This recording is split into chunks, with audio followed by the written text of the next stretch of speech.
আসসালামু আলাইকুম প্রিয় বিজ্ঞ আইনজীবী বন্ধুগণ, যারা ইতিমধ্যে 2025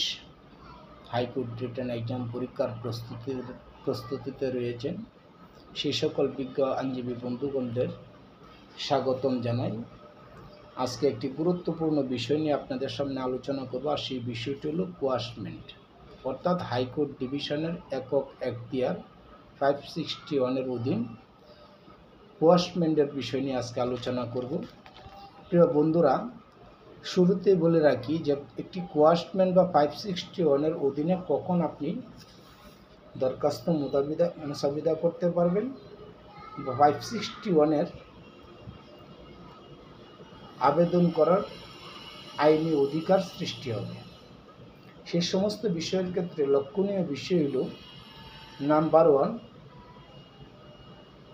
যে ক্ষেত্রে বিশেষ আইনে সাজা প্রদান করা হয়েছে কিন্তু নির্দিষ্ট সময়ের মধ্যে আপিল করা হয়নি, অর্থাৎ যে ক্ষেত্রে বিশেষ আইনে সাজা প্রদান করা হয়েছে কিন্তু নির্দিষ্ট সময়ের মধ্যে আপিল দায়ের করা হয়নি, সেই সমস্ত ক্ষেত্রে সংক্ষুব্ধ পক্ষ ন্যায় বিচার প্রার্থনায় বিজ্ঞ মহামান্য হাইকোর্ট ডিভিশনের 561-এ কোয়াশমেন্টের যাতে আবেদন করে উনি ন্যায় বিচার প্রার্থনা করতে পারেন। নাম্বার 2, আপিল দায়ের করা হয়েছে কিন্তু সে আপিল পিটিশনটি নামঞ্জুর করা হয়েছে, অর্থাৎ নিম্ন আদালত কর্তৃক আপিল দরখাস্ত নামঞ্জুর করা হলে সেক্ষেত্রে ন্যায় বিচার প্রার্থনায় ক্ষতিগ্রস্ত পক্ষ মহামান্য হাইকোর্ট ডিভিশনে 561-এর এতে কোয়াশমেন্টের আবেদন করে ন্যায় বিচার প্রার্থনা করতে পারে। নাম্বার 3,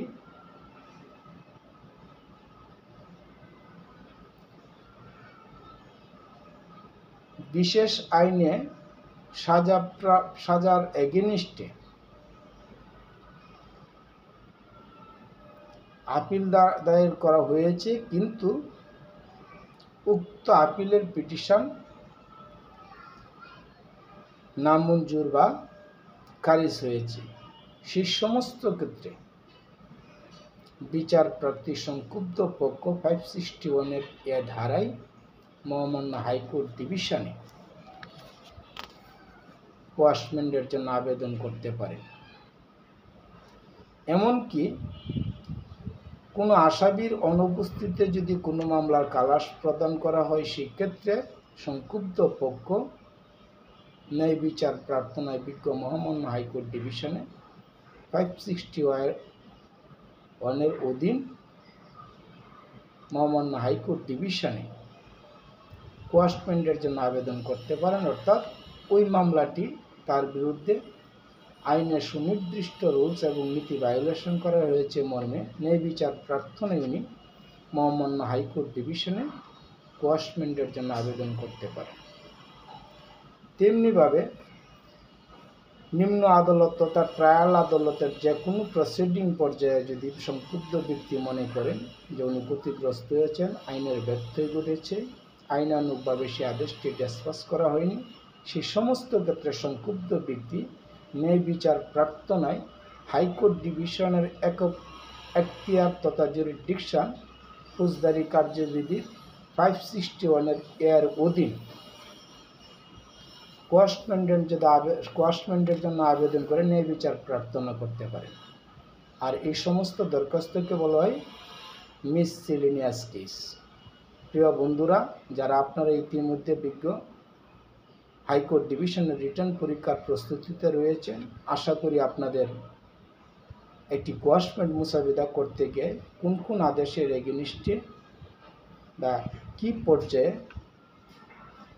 কোয়াশমেন্টের দরখাস্ত মুসাবিদা করতে হয় সেই বিষয়ে আপনারা সফলকাম হবেন। প্রিয় বন্ধুরা, জাস্ট একটু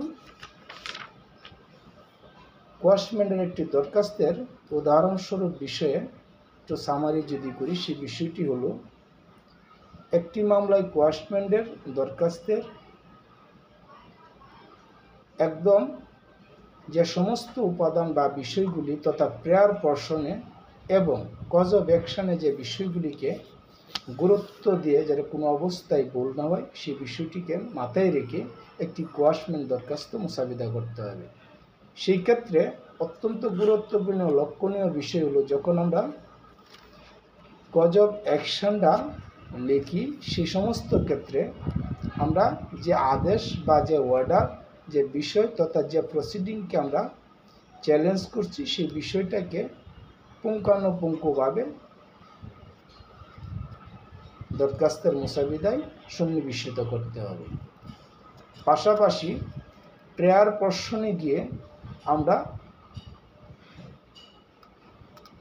সেই ইম্পোর্ট অর্ডার, আদেশ বা প্রসিডিংটাকে আমরা কোয়াশমেন্ট করার প্রার্থনা করব। অর্থাৎ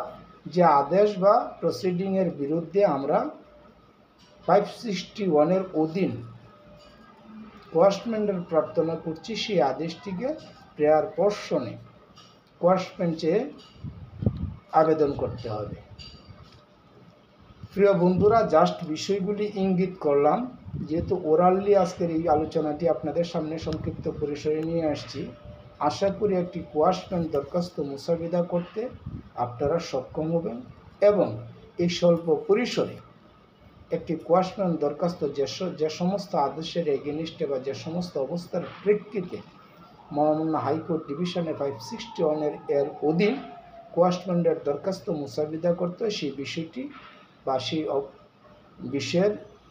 যে বিষয়গুলি নিয়ে ইতিমধ্যে আলোচনা করেছি, আশা করি আপনাদের কনসেপ্টটি ক্লিয়ার হয়েছে। এবং একটি কোয়াশমেন্ট দরখাস্ত মুসাবিদায় বিশেষত দুটি জায়গায় খুবই লক্ষ্য রাখতে হবে, আর সেটি হলো